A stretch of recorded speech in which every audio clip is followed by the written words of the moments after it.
নমস্কার বন্ধুরা, আজ আমি নিয়ে চলে এসেছি বৃহস্পতিবার দিন মুক্তি পাওয়া বিখ্যাত ইংরাজি ওটিটি সিরিজ সিটাডেলের ভারতীয় এবং হিন্দি সংস্করণ সিটাডেল হানি বানি নিয়ে।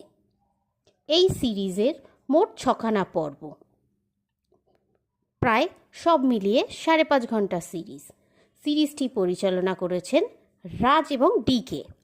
এই সিরিজটি মূলত অ্যাকশন ঘন্টার কাছাকাছি। এই সিরিজটিতে প্রচণ্ড পরিমাণে নির্দয় অ্যাকশন রয়েছে, তাই আপনি যদি অ্যাকশনের ডাই-হার্ড ফ্যান হন তাহলে এই সিরিজটি অবশ্যই আপনার জন্য। গল্পে গোলাগুলি, মুহুর্মুহু গাড়ি ধাওয়া, অনন্ত রক্তপাত, খুনোখুনি, হিংস্র দৃশ্যের ছড়াছড়ি। এইবার আসি এই সিরিজের গল্পে। এই সিরিজে দুটি আলাদা আলাদা গুপ্তচর সংস্থার 2 সদস্যর মধ্যে প্রেম, পারস্পরিক